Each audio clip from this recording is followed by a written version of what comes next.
नमस्ते। तो आज हम बात करेंगे हाइड्रोसील के बारे में। ये हाइड्रोसील होता क्या है? क्यों होता है? इसके सिम्पटम्स क्या है? और इसको ठीक कैसे कर सकते हैं? मैं हूँ डॉक्टर कुंदन खरड़े। मैं एक जनरल और लैप्रोस्कोपिक सर्जन हूँ और मैं शर्वरी हॉस्पिटल पुणे में प्रैक्टिस करता हूँ। तो यह हाइड्रोसील होता क्या है? अगर आप लिटरल ट्रांसलेशन देखोगे तो ग्रीक में हाइड्रो मतलब वाटर एंड सील मतलब कैविटी। तो basically this is a fluid filled cavity, मतलब कि पानी के बुबारे की तरह।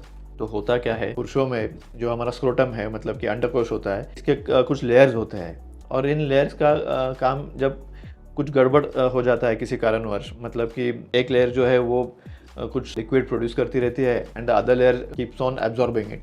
और जब एक तो इनका एब्सॉर्प्शन कम हो जाए या फिर इसका प्रोडक्शन बढ़ जाए तो क्या होगा, ये जो पानी है ये दो लेयरों के बीच में इकट्ठा होता जाएगा। Then the size of the scrotum will start increasing, मतलब कि आपके अंडकोश की साइज धीरे धीरे ग्रेजुअली बढ़ती जाएगी। तो इस बीमारी को हम हाइड्रोसील कहलाते हैं। तो अगर आपके भी स्क्रोटम का साइज धीरे धीरे बढ़ रहा है तो हो सकता है ये हाइड्रोसील है। हाइड्रोसील जो है वो एक तो बायलैटरल भी हो सकते हैं और यूनिलैटरल भी, मतलब दोनों अंडकोशों को एक साथ में स्वेलिंग आ सकती है या फिर सिंगल अंडकोश की भी। बट यूजुअली जो यूनिलैटरल हाइड्रोसील्स है these are more common than the bilaterals. और मैंने मेरे प्रैक्टिस में भी आई थिंक मैक्सिमम यूनिलैटरल मतलब एक साइड का हाइड्रोसील ही ज़्यादा ऑपरेट किया हुआ है। तो हाइड्रोसील के सिम्टम्स क्या है एग्जैक्टली? यूजुअली इसका मेन या मुख्य सिम्टम यही है कि अपने जो अंडकोश या जो स्क्रोटम जिसे हम बोलते हैं उसकी साइज़ धीरे धीरे बढ़ती जाएगी।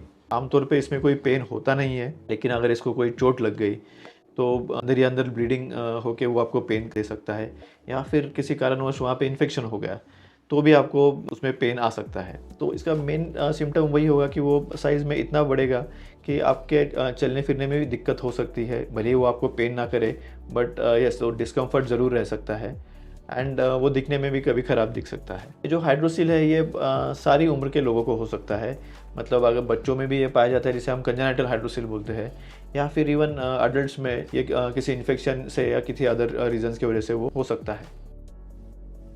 ये हाइड्रोसील के कारण क्या होते हैं? तो हाइड्रोसील बच्चों में किसी डिफरेंट रीजंस की वजह से होता है और बड़ों में होने वाले कारण कुछ अलग है। तो let's first discuss about the congenital hydrocele, मतलब कि बच्चों में होने वाले हाइड्रोसील के बारे में। तो बच्चों में जो हाइड्रोसील होता है उसका मेन रीज़न ये है कि जब बच्चे बॉर्न होते हैं, बॉर्न होने के पहले उनके जो टेस्टिस होते हैं वो एब्डोमेन में होते हैं and at the time of birth वो स्क्रोटम में चले जाते हैं।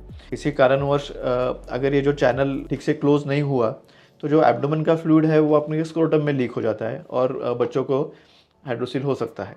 तो इसे हम कंजेनिटल हाइड्रोसील बुलाते हैं। और अगर बड़ों की बात की जाए तो एडल्ट्स के रीजंस डिफरेंट है। तो एडल्ट्स में क्या रीजंस होते हैं? मेन रीज़न होता है तो एपिडेमा ऑर्काइटिस, मतलब कि आपकी अंडकोश या टेस्टिस की स्वेलिंग या सूजन हो जाना। उसमें अगर सूजन हो गई किसी इन्फेक्शन की वजह से आपको हाइड्रोसील हो सकता है, या फिर वहाँ पे चोट लग गई मतलब कि ट्रॉमा, अगर आपके अंडर उसको चोट लग गई तो भी आपको हाइड्रोसील होने के चांसेस है। फिर एक थर्ड रीज़न जो हम बोलते हैं जो कि काफ़ी बड़ी मात्रा में है वो है इडियोपैथिक, मतलब कि उसके रीजंस आर अननोन। इसका मतलब कि हमें इसका होने का कारण पता नहीं चल रहा है, इसलिए हम इसे इडियोपैथिक बोलते हैं।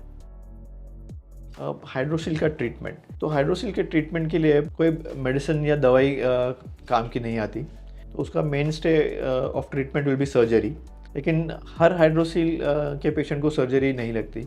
अगर आपका हाइड्रोसील छोटा और माइल्ड है तो यूजुअली हम वेट एंड वॉच की सलाह देते हैं, और अगर वो साइज़ में इंक्रीज़ हो रहा है तो फिर हम सर्जरी ही रिकमेंड करते हैं। सर्जरी में यही होता है कि अंडर एनेस्थीसिया हम ये सारा पानी जो है वो ड्रेन कर देते हैं।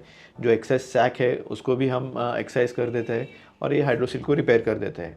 काफ़ी सारे लोग हमें ये भी पूछते हैं क्या सिर्फ आप पानी एस्पिरेट कर सकते हो या पानी तो नहीं निकाल सकते आप?